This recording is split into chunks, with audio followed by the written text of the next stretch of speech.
What's good, YouTube? It's the Financial Chapter. We back again. I know you see the shirt though. I know you see that shirt though. I know you see it. I know. Y'all know that song?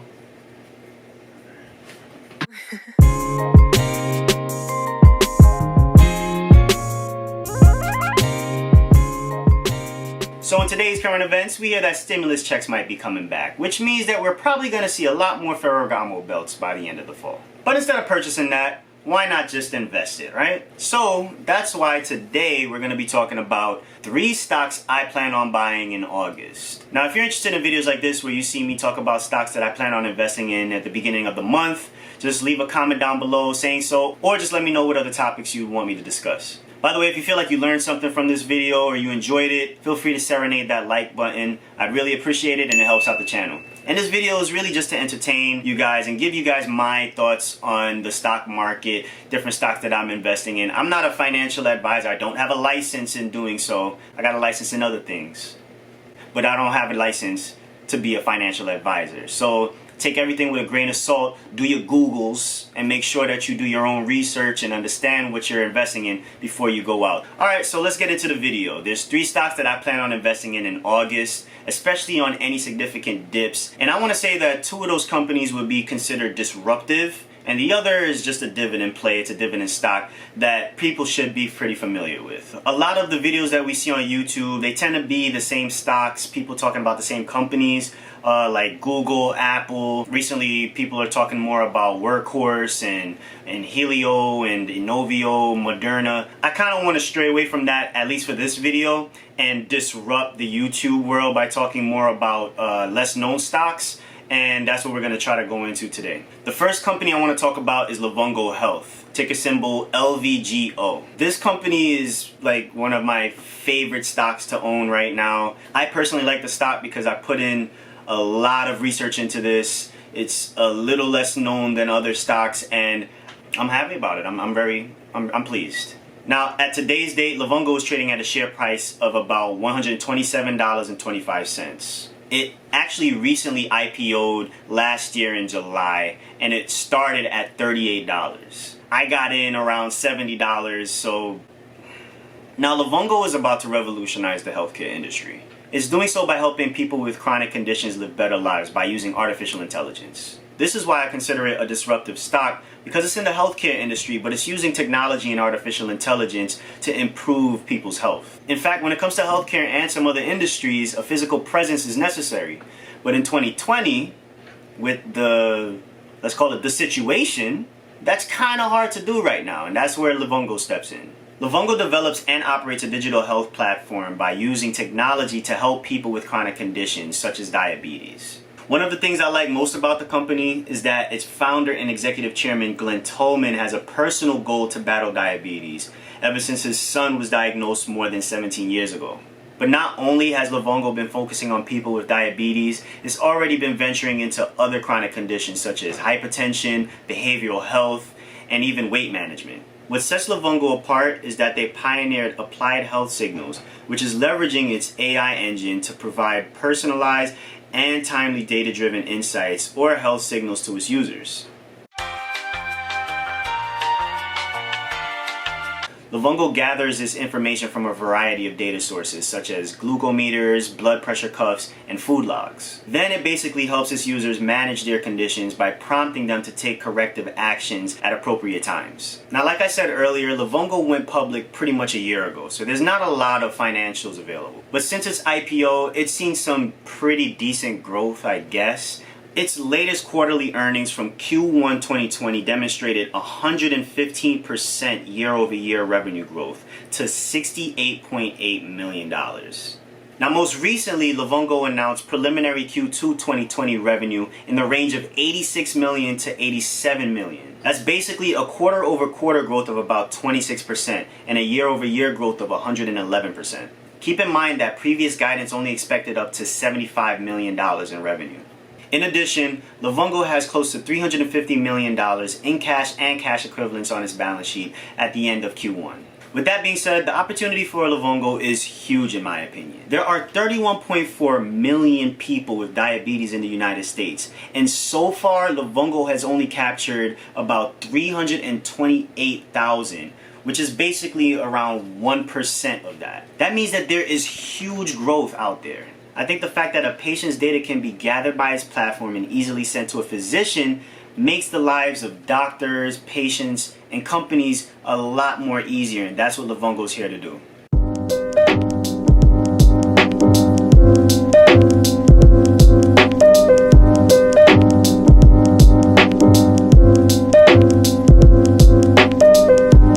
Now, stock number 2 is StoneCo, ticker symbol STNE. This stock might be a little bit more familiar to some people, considering the fact that Warren Buffett is invested in the company. StoneCo is a Brazilian-based payment processing company. It's another disruptive stock that's looking to push the growth of cards and app-based payments in Latin America. The company also operates a financing division that provides loans for businesses. In my mind, StoneCo is the Brazil version of Square. But you know the main reason why I trust in this stock?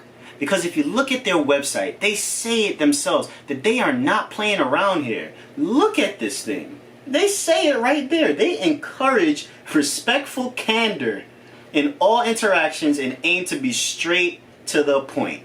And there is no bull that they will tolerate in this company. If you're willing to put this on your website,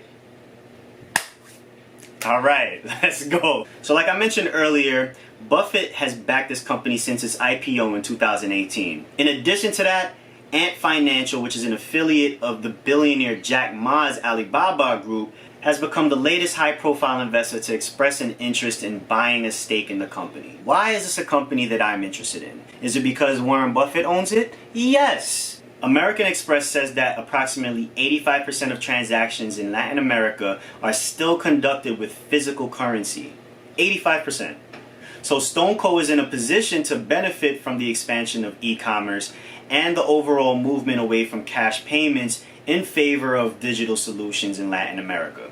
E-commerce only accounted for just 5% of total retail spending in Brazil last year. So the use of payment processing services should increase as online retail continues to grow, which then causes more demand for companies like StoneCo. Now when it comes to small businesses and merchants, StoneCo also sells physical point-of-sale devices designed to help businesses accept payment in person. Now, as far as financials are concerned, StoneCo has already been consistently profitable. The company has 66% profit margins and is growing revenues, with the most recent quarter's numbers up 33% year over year, even during the situation we're dealing with. Taking a look at its income statement, you can see that the company's total revenue has consistently grown since 2016. Now, the Central Bank of Brazil said that economic activity shrank 14% from a year ago in May. However, similar to the rest of the world, while in-person business transactions have shrunk dramatically, digital payments are picking up the slack. And that's kind of playing in favor of StoneCo. StoneCo revealed that it handled 51% of Brazil's e-commerce transactions in Q1 2020. I'm interested in purchasing more of this company. I want to build out a fairly decent position in my portfolio. I think I want to get this to somewhere around 5% of my total portfolio, and I'm going to be looking forward to purchasing more of it in August or on any dips that we get in the future. And last but not least is the dividend play, which is AT&T. AT&T's current share price is around $29.58. Now, AT&T stock has declined about 15% over the past 5 years. With that being said, it's underperformed the S&P 500's 50% gain over the same amount of time. In addition to that, it struggled with ongoing losses of paid TV subscribers. It also has competition in the wireless market and has a massive debt load because of its recent acquisitions, including Time Warner and DirecTV. So why am I looking at this stock right now? This is not going to be a company that you look at for huge growth, but its dividend makes up for that. AT&T has raised its dividend annually for 36 consecutive years, which makes it a dividend aristocrat. It spent just 55% of its free cash flow on its dividends over the past 12 months, which leaves it plenty of room for future hikes. AT&T's forward dividend yield currently sits at near 6.8%. Now let's put this into a hypothetical. AT&T is worth about $29 right now. Okay? Let's just round that up to $30. When we look at its dividend, we see that it pays 52 cents for each share at the end of every quarter. And for those of you that don't know, there's 4 quarters in a year, the same way that there's 4 quarters in a dollar. Now, just to make the numbers easier, let's round down the amount of dividends that AT&T pays to just 50 cents. Now, if a share is $30 and you get 50 cents for each share at the end of a quarter, that means that by the end of the year, you are now making $2 by owning 1 share in AT&T. Now, the magic from all of this is that over time, you want your stocks to end up paying for themselves. And the way that they do that would be through its dividend. So in this case, if we had enough shares of AT&T, we would have enough shares of its dividend, which can then amount to $30 and then pay for itself. The great thing about it is if you are receiving $30 in dividends by the end of each quarter, that would mean that you are making about the same amount of money as 1 full share price of AT&T, which is also $30. If you were to reinvest your dividends back into the stock, your stock would now be paying for itself.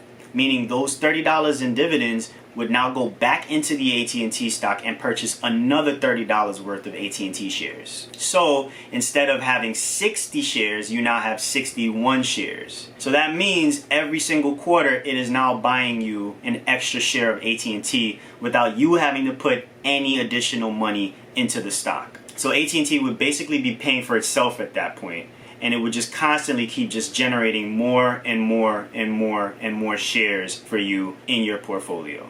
Now, it's important to keep in mind that AT&T still has certain drawbacks, especially in the short term. But on the brighter side, we did have a release of HBO Max back in late May. At this time, HBO Max has attracted approximately 4.1 million customers in its first month. The company reported in comparison to the rival Disney Plus, which signed up about 10 million people in the first 24 hours. AT&T said that it hoped to have 50 million HBO Max and HBO customers by 2025. So there's a little growth to potentially look forward to as it comes to AT&T stock. So those are the 3 stocks that I plan on investing in August. I hope you enjoyed the video. Like, comment, and subscribe. Let me know down in the comments what stocks you plan on investing in so I can start investing in them too. Now, as far as this shirt is concerned, shout out to my man Darren. He has a great clothing brand. I'm going to leave a link in the description below for you to check it out. He has a ton of great products out there, and I want you guys to look him up, check him out. He has some cool stuff. Alright, so that's it for me. Thanks, and we're out of here. Support black business though.